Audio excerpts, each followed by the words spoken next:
Hi. Hi. Happy summer. So good to be with you, Alicia and Ruth and Alan and Belinda. Yay. Awesome. And Anna. Yay. Okay. So welcome to our Tuesday sit. Let's just take a moment to arrive.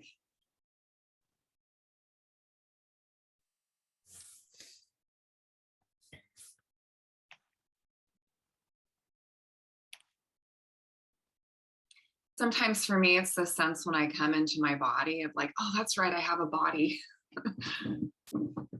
Yeah, it's like, oh yeah, okay. And then there's this permission, it's kind of a radical permission to put down your life. To put down your life. That's the blessing of coming together in this way. And we sense that as refuge. It's like, okay, you have permission to put down your life.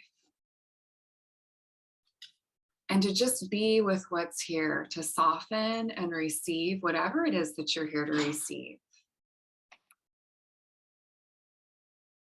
You might notice how good your breath feels.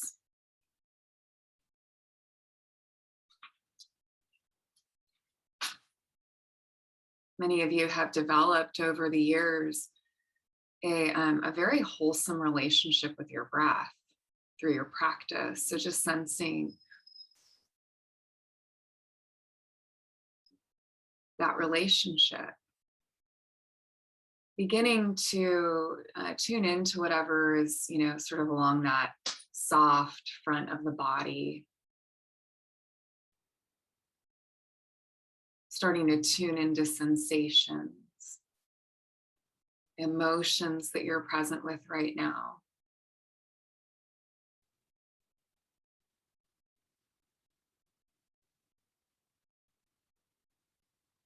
And it's useful to remember, like as easy as it can be to multitask here, on Zoom, don't do that.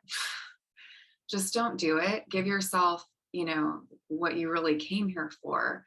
And part of the medicine here is presence and the opportunity to collect moments of presence and string them together. So let yourself have that. And then sensing into your intention what it is that you are most here to feel or receive.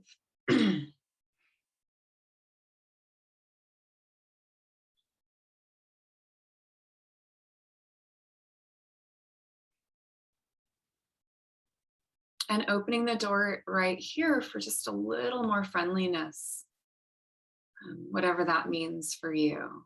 Kind of adjusting your relationship with yourself to something that's friendly, caring.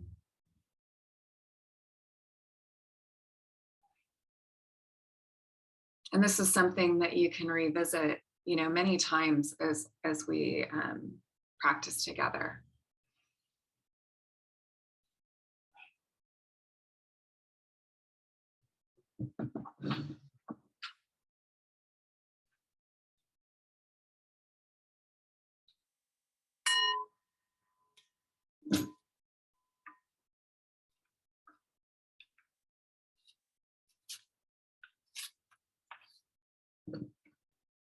And orient to your space.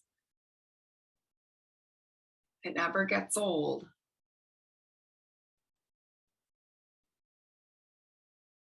Good. And then, a lot of it's like, yeah, okay, waking up to presence through the sense doors.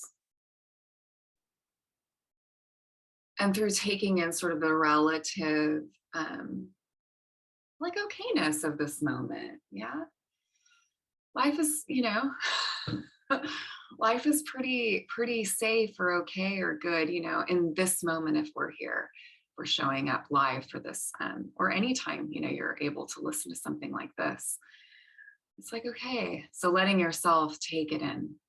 And then your intention you can just in the chat let me know how you are, what you're noticing, and then intention.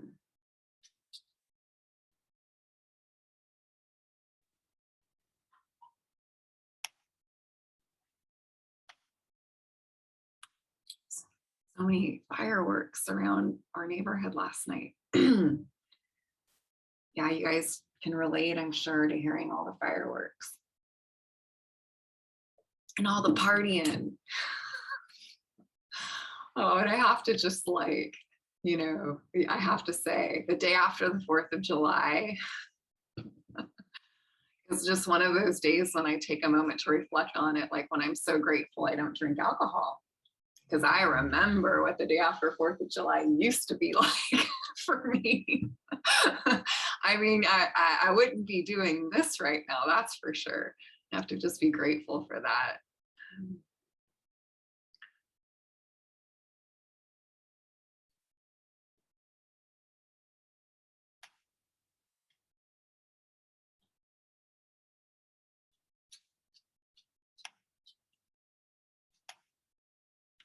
I know, baby girl. Oh, I don't want to do that.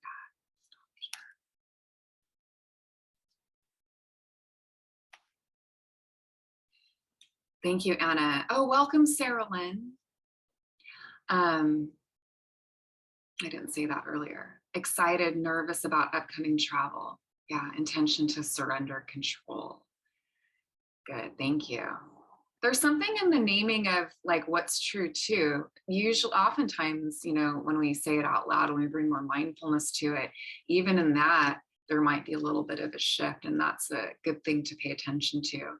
Does it change, or is it different once you put it in the chat? Leisha, I feel pretty calm, a little achy. Yeah, my intention is for peace and belonging. Great. Alan, feeling uncertain and edgy. Yeah, it's my intention to allow acceptance of an unknowable future. Yeah, right. Awesome. You're all in the right place, or you wouldn't be here. But our talk will support all of the intentions. Good. It's good to know your intention. You kind of have to dig a little bit. That kind of work, there can be resistance to it. And yet it's really powerful or potent when we just sense, this is what I want. This is what I want. Rather than just sort of waiting kind of for it to happen on its own. Mindfulness of intention is an important part of the Dharma, which is part of the reason why I asked this question. Yeah, me too. I want to learn to surrender to the moment. Good.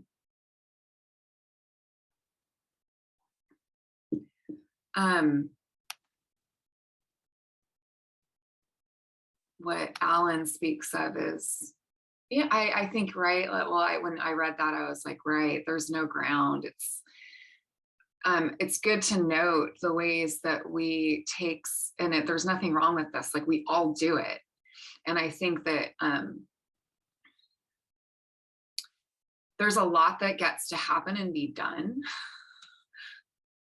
Yeah, I'm like, there's a lot of actions, right actions that need to happen moving forward regarding what's unknown. And I think, it's good to see that our old system for like the ways that we hypothesize, I've been talking about this a lot in sessions too, because it's so in our face.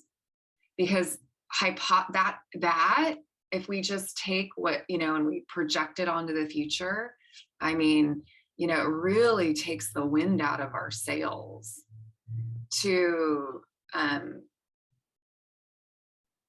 do what we can and enjoy our lives, enjoy our lives. And that's part of the freedom that's available with the Dharma, is that there's this awareness that the future that is truly unknowable, because it's being formed right now. It's being formed right now. And the more we try to take safety and security from the noun of life, like life being a noun, right now, the more fear, it's not wrong. I've gone through the ringer, with despair and fear and all of that stuff, these emotions moving through, which is part of why I wanted to talk about this today, is because it doesn't have to be that way. We can be, and I think about Thich Nhat Hanh, and I think about who was like, and the Dalai Lama too, but Thich Nhat Hanh, who passed not too long. I mean, wow, like imagine if, given all of the trials in his life, being a refugee, needing to relocate and live in France so that he wouldn't be persecuted for his beliefs, and leading all, a whole bunch of other people, like kind of leading them through that. And yet always seeming, just YouTube him. Like, it just, like when I see him or listen to him, or when I was with him the one time it's just the sense of like, I want that, right? It is possible. And, and he won the Nobel Peace Prize. Like, he was an activist as well, but one like no other. He embodied peace. He was a peace warrior. He was the embodiment of that word. And so, yeah, kind of a longer riff than I had anticipated on how current situations, when we look, at shit that's hitting the fan, so to speak,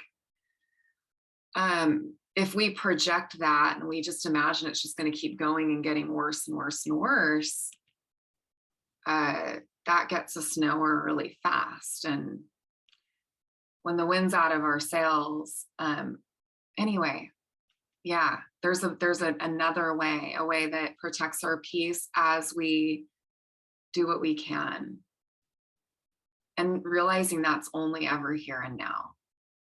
And we all are on a path, right? We all have a dharmic path. It's good to remember this because I forget. Sometimes it's like I'm living in I forget that, oh, right, like, and the right opportunity on the dharmic path is impossible to miss. So you're never that far off of your dharma, my dharma, right, is a particular flavor of helping people feel better, which, and then my dharma for activism is is aligned, like I'm not, that's not being ahead of that, like, isn't my dharma. But there are people who do it really well, and how can I support that in those movements? Because sometimes there can be a lot of suffering, and like, I'm not doing enough. And though, yeah, we all need to do more. It's not farther away from you than your own next breath and the people who are presenting themselves to you in your life. And if you open up to that, you'll see it, like conversations that open up, right? And it's like, and now you have an opportunity to influence the future, right, through your action. So it behooves us to have some freedom from being in the emotional, like, washing machine, because it used to be like, I think back, right? You do too, I know. Like, wow. I mean, I didn't know how good I had it. And that's just like,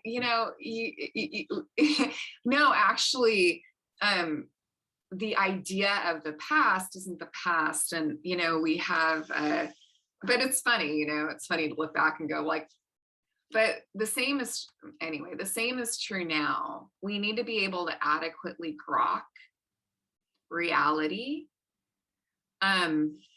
And that means not getting bound up inside of our emotional body, or our emotions, our thoughts, and we'll talk more about that. I'm talking a lot about letting go. I'm going to read this poem to you that you've all heard me read, I think. Maybe not all of you. Certainly if you're watching this on the replay. But it's She Let Go by Sapphire Rose. And I just want you to listen with your whole body as if for the first time. She let go. Without a thought or a word, she let go. She let go of the fear. She let go of the judgments. She let go of the confluence of opinions swarming around her head. She let go of the committee of indecision within her. She let go of all the right reasons. Wholly and completely, without hesitation or worry, she just let go. She didn't ask anyone for advice. She didn't read a book on how to let go. She didn't search the scriptures. She just let go. She let go of all of the memories that held her back. She let go of all of the anxiety that kept her from moving forward. She let go of the planning and all the calculations about how to do it just right. She didn't promise to let go. She didn't journal about it. She didn't write the projected date in her day timer. She made no public announcement and put no ad in the paper. She didn't check the weather report or read her daily horoscope. She just let go. She didn't analyze whether she should let go. She didn't call her friends to discuss the matter. She didn't do a 5-step spiritual mind treatment. She didn't call the prayer line. She didn't utter one word. She just let go. No one was around when it happened. There was no applause or congratulations, and no one thanked her or praised her. No one noticed a thing, like a leaf falling from a tree. She just let go. There was no effort or struggle. It wasn't good and it wasn't bad. It was what it was, and it is just that. In the space of letting go, she let it all be. She let it all be. A small smile came over her face. A light breeze blew through her, and the sun and the moon shone forevermore.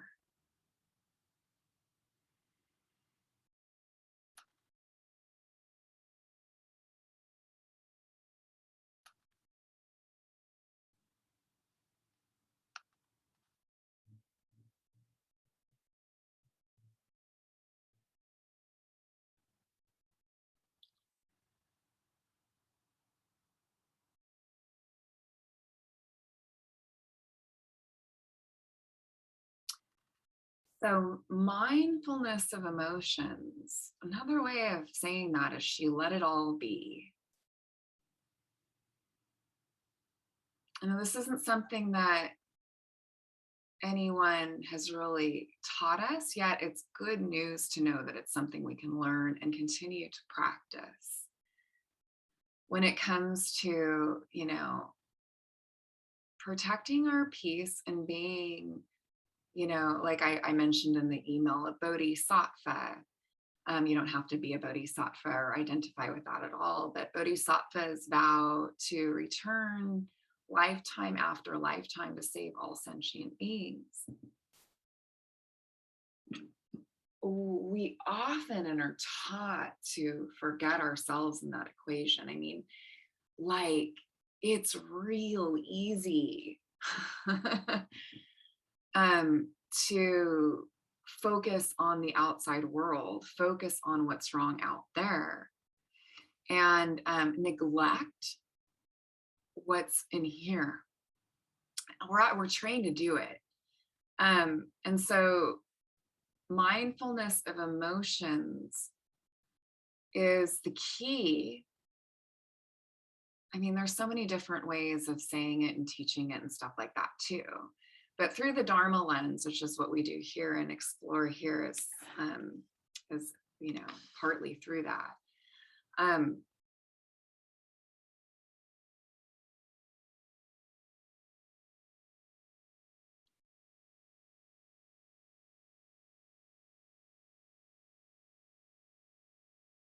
feeling like, I want to, like, the true happiness that comes when we have connection with our inherent nature, our essential enoughness, our Buddha nature, our inner being. There's different ways of calling this, but when we're connected to that, the pathway to being connected to that, which is where we sense the true satisfaction that we're longing for and that we're always uncovering, is through awareness, mindfulness of emotions.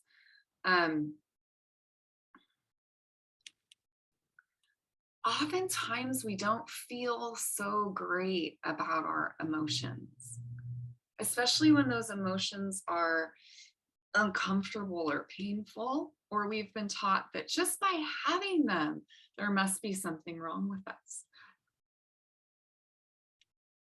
It wasn't okay for me to be angry. This is sort of like as I deepen on the path and I kind of learn more about my own emotional reclaiming, because I'm doing this with you. Anger should never have the last word, and that's exactly what it will have. For example, if it hasn't been okay for us to feel it, and recognize the difference between fully feeling something like anger, and unpack this more, but fully feeling something like anger and thinking about it. When we think about it, it gets the last word. When we think about it, we act in ways that we later regret. But expression of anger, feeling angry, I just stuffed it. I had to. Right. And then it would come out sideways, and it still does, it'll come out sideways. But the more I practice with this, for example, the more I recognize that if I, work with it, bringing mindfulness to it, it actually changes it. Let me talk, I'll express more about this. Let me talk a little bit more about aspects of our essential goodness. There's a lot of different other words for that too.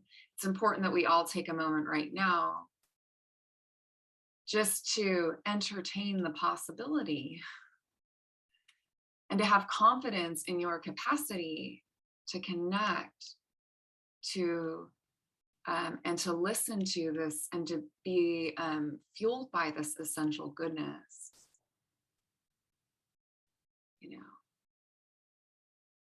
This essential enoughness, or your your Buddha nature, your inner being. When we allow and radically accept our current felt sense, it's like the sun burning through clouds. We see the true nature of the clouds, which is nothing compared to the power of the sun. But it sure seems like it, doesn't it? Like marine layer. Some mornings, it's just seems so ominous, so dense, so impossibly gloomy. And the sun burns through it. And we see like, oh, wow, yeah, the sun, I don't see it, but it is always there and it's powerful. That's like your essential nature. And we see the true nature of the clouds when we look at it that way. But I use this example because we can start to see our changing mind states, emotional states like that. We either take emotions to mean everything or nothing. Right? That's when it starts to come out sideways. We like repress it. It doesn't mean anything. I can't be angry. I don't even know I'm angry. I just feel depressed.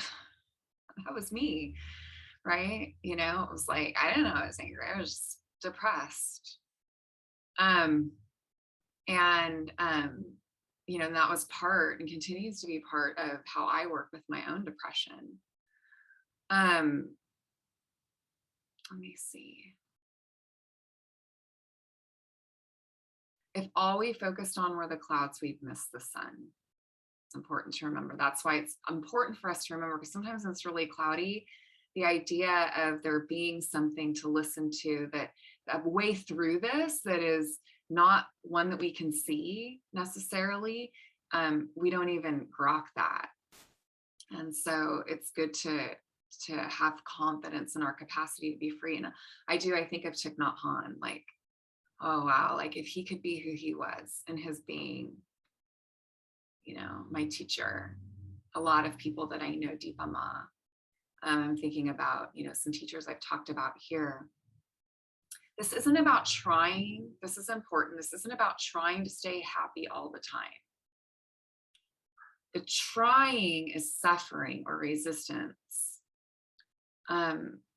We don't cause this emotional weather system to arise. Causes and conditions come together that bring them up. We've had a lot of those happening. Feels like one after the other in the wide world, and that will create an arising of that state, the emotional state. I took this from someone named Kevin Griffin in his article on mindfulness of emotions and Tricycle. When a difficult emotion is arising, the sensations give a clear, direct path to connecting with what's happening in the present moment. My tendency is to go into thoughts like judging, I shouldn't feel like this, or analyzing, why do I feel like this, or solving, how can I feel better? I wind up stuck in my head and missing the actual experience. What usually happens when I think about my feelings is that the thoughts themselves trigger more feelings because I'm in conflict with myself and I go deeper into a painful mood. Often when I'm struggling with sadness, the interaction of negative thoughts with low physical energy and dullness blossoms into depression, as the blend of thoughts and sensations creates a kind of all-encompassing state, a mental and physical cloud that seems impermeable. By focusing on the body, I take myself out of the thought realm. There are no words in my body, and break this negative cycle. So the reason we start thinking about our feelings is because we don't want to feel them. We realize that we're afraid of a very workable sensation in the body, and we see that our approach changes the experience. This can be really helpful in healing and actually living a satisfying life, regardless of circumstances or conditions, and yet being part of those, circumstances and conditions in a way that doesn't rob us of the well-being that is at the center of any wholesome thought or action. Be the change, man. I don't know why I said man, like in the 60s, man. But be the change, and it's like, it's also like, and Thich Nhat Hanh said, peace is possible with every step. It's right here. Yeah. And if I'm feeling like connected to my peace or my well-being, you know this to be true. Your decisions, your conversations, how you act in the world is better for everyone. And compassion, the natural state of the heart that we tap into, that arises actually when we recognize suffering. And we don't go too far in the thought process with that, but we see someone else is hurting. Naturally, compassion will arise in our hearts. And that compassion has inside of it, like if you were walking down the street and someone tripped and fell, and like your natural reaction, and before you thought about it, would be to like you would mobilize to help. Isn't that cool? That's like a human. You don't even have to make that happen, but that's compassion. And then it can propel us to act in ways that like go the distance when we're fighting, or we're working for causes for liberation of all beings, right? And in whatever ways those manifest through our lived experience.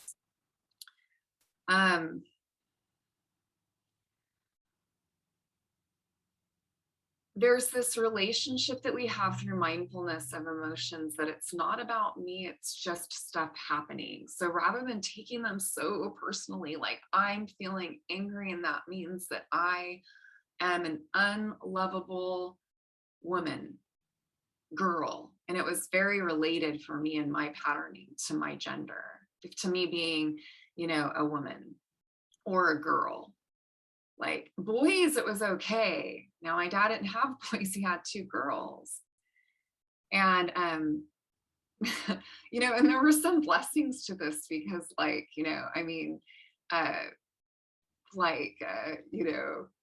anyway, I was just thinking about my dad. He definitely like wasn't afraid to he was fun sometimes. He was super fun.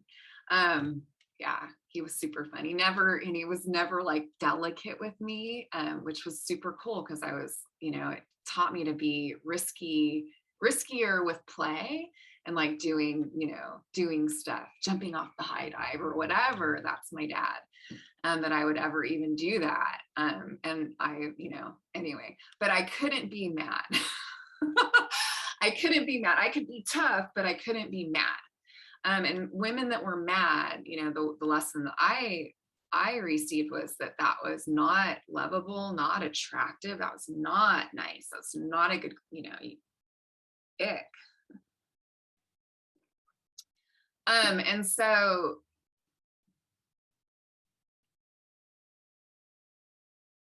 when we have a relationship like that with an emotion, or when we have it's not going to be something that we're willing to feel, because if we don't see that we feel bad about feeling that way in the first place. Like, often there's like a noticing of shame, or there's a noticing of the thoughts, the judgments around a feeling I don't want to feel. It's not that I don't want to feel it because it's going to kill me, because it won't. Anger is, any emotion comes and goes. I'm afraid of what I'm making it mean about me. Right? So emotions don't mean that about you. And the 4 foundations of mindfulness really help us understand that through practice. Because what we learn through practice, and we'll experience it when we sit together, is that the first foundation of mindfulness on purpose in the sutta, the Buddhist discourse on the foundations of mindfulness. The first foundation is breath and body. The 2 are together. It's just being in this body and feeling the breath moving in this body. We're not paying attention to thoughts. We're letting them come and go. We're focusing primarily we're taking the spotlight of our awareness and we're shining it on the body and the breath.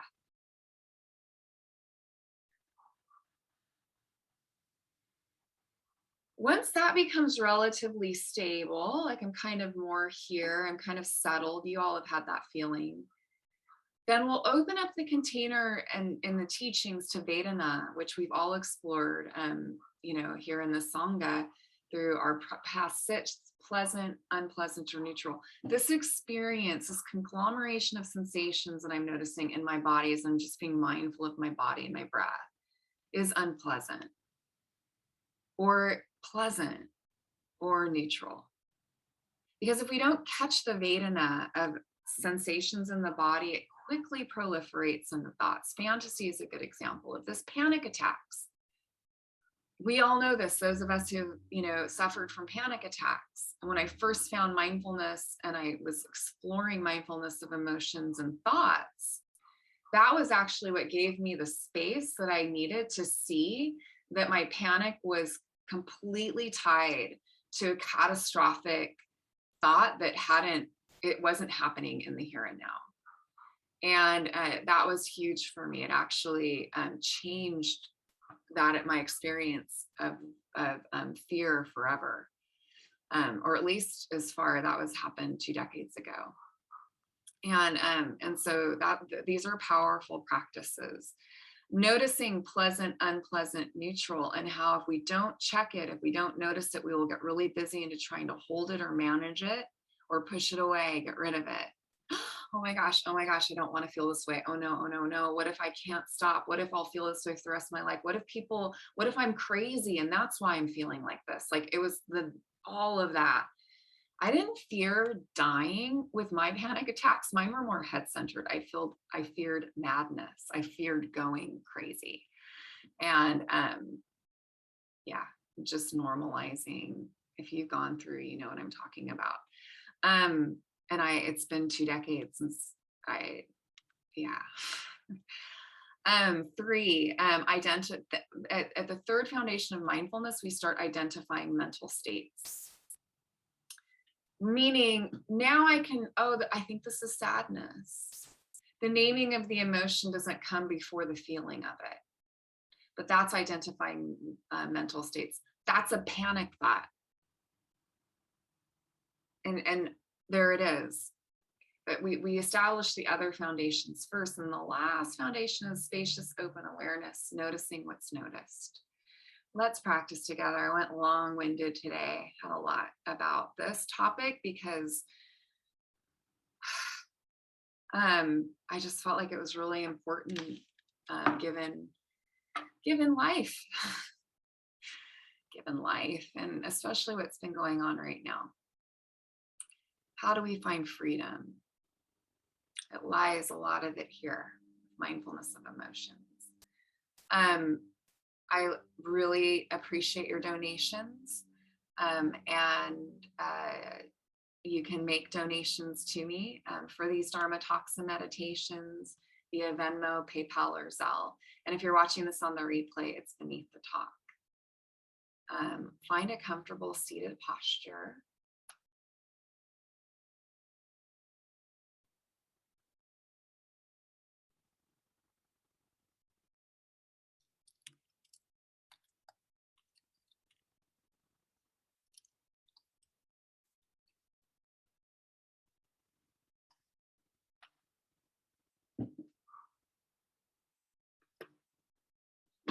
Nothing's changed except for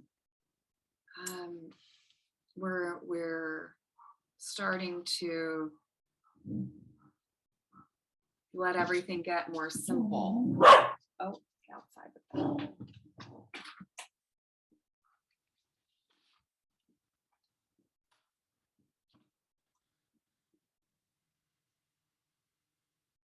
And we're taking our, just letting awareness can be at so many different places.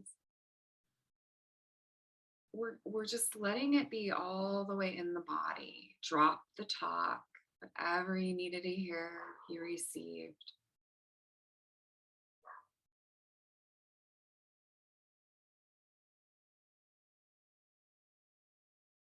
We're bringing mindfulness to our posture, making sure that our posture is one that can be held, for about 20 minutes or so, without demanding perfect comfort. Just uncrossing the legs if you're in a chair, feet on the floor. You can't talk about mindfulness, the first foundation of the body, without talking about posture and about bringing awareness into the posture. Finding the path of least resistance in the body to stillness without falling asleep or checking out.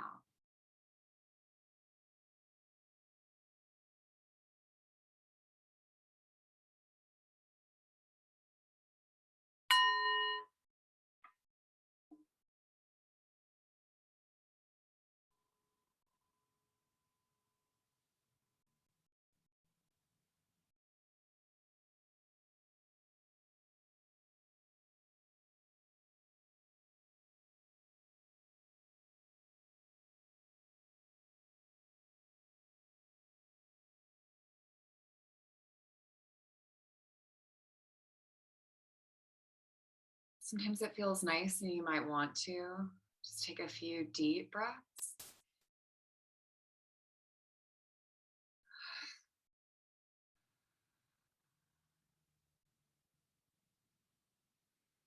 And then the breath becomes natural. Just let it breathe you.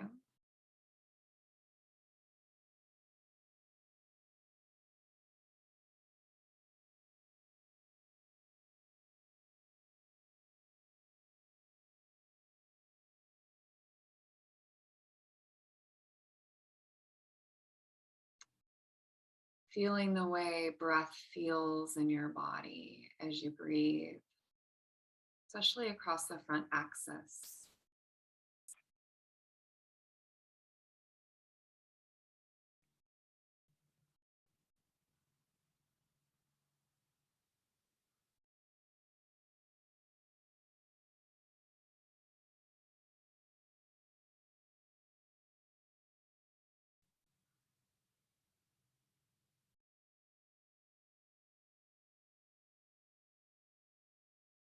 There are no words in the body.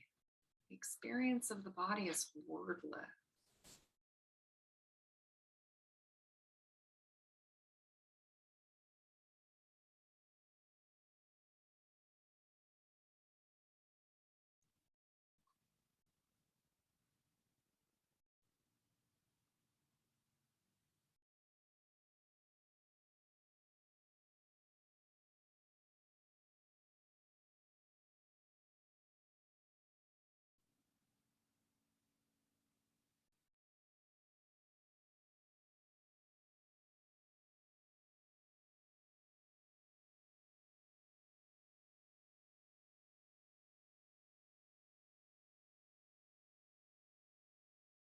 To let our bodies breathe, it's nice to let the belly soften and the chest soften.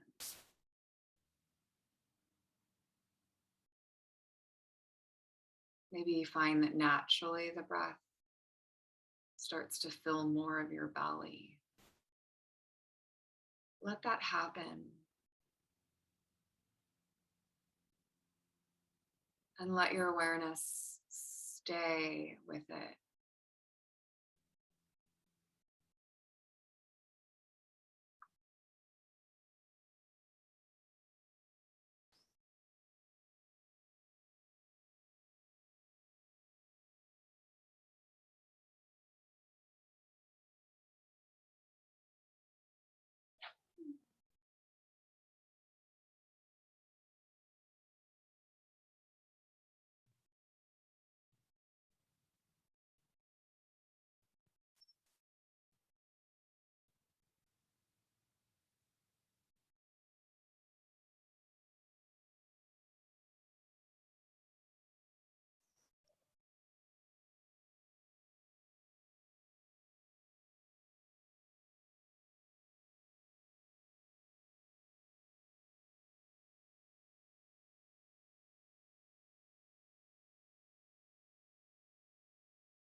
If your body reveals pockets of tension,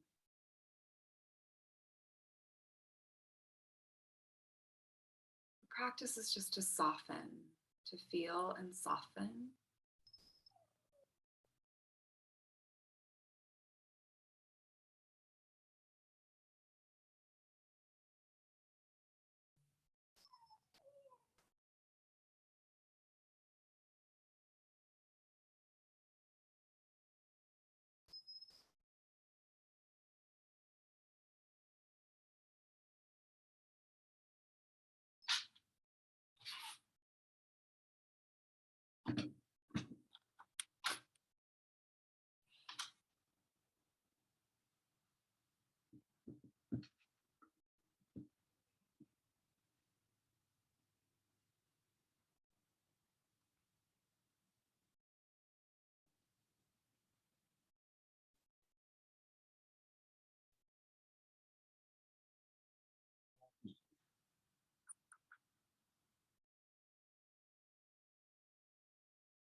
Notice that what's being noticed in the body doesn't stay, it changes.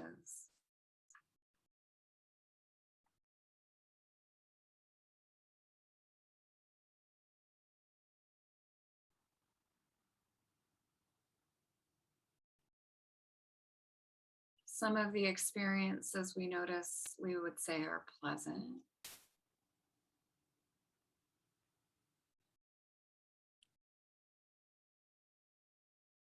Some experiences in this body awareness notices unpleasant.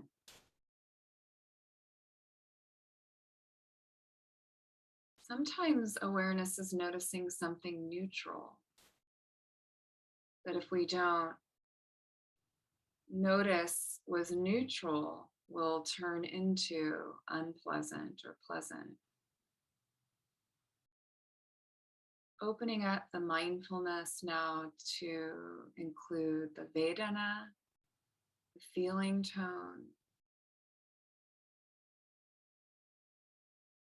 of whatever awareness is noticing in your body.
Reestablishing, just coming back to a feeling of softness.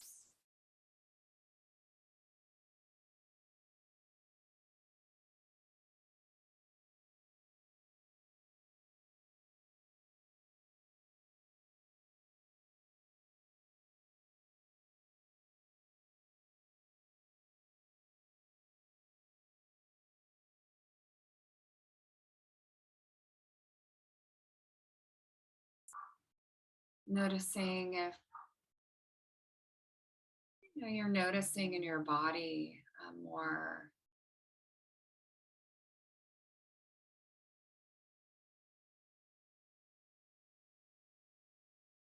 notice, like if there's a sense that there's an emotion here.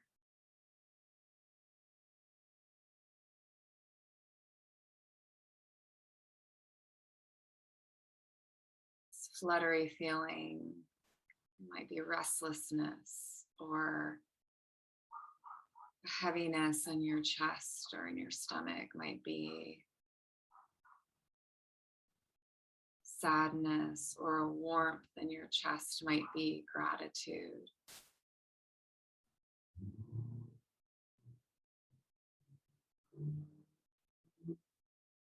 Noticing now if there's any mind states. Mind states also means emotions, emotion, thought.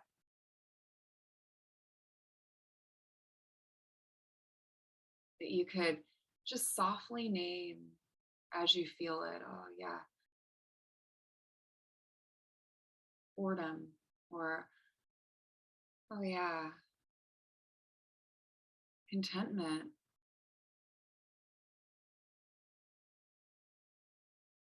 anxiety,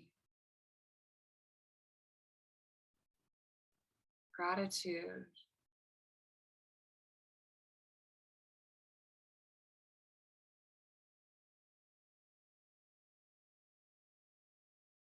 Something else.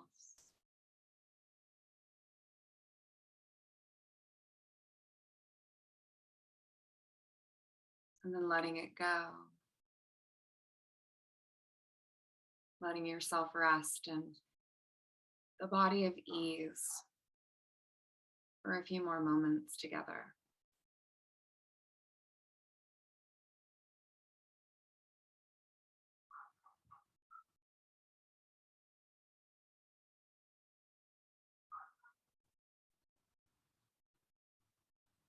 Bring a hand to our chest, and we'll offer the merits of our practice to all beings.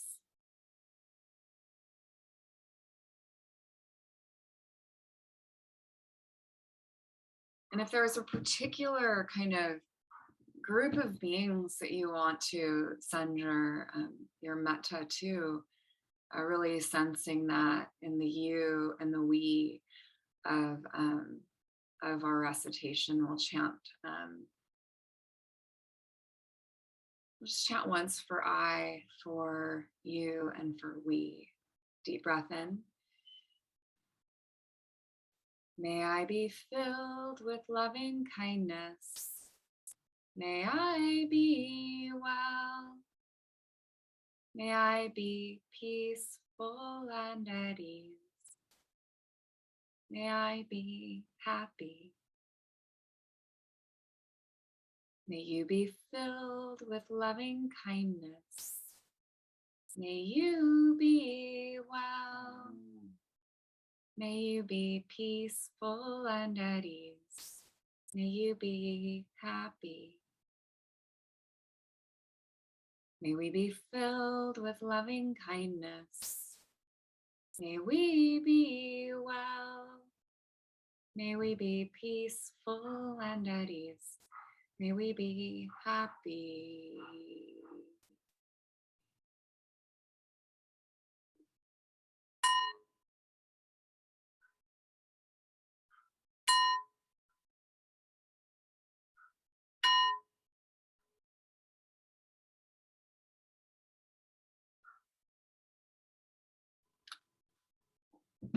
Metta, metta, metta to you all. I put the poet in the chat there for you, Alan.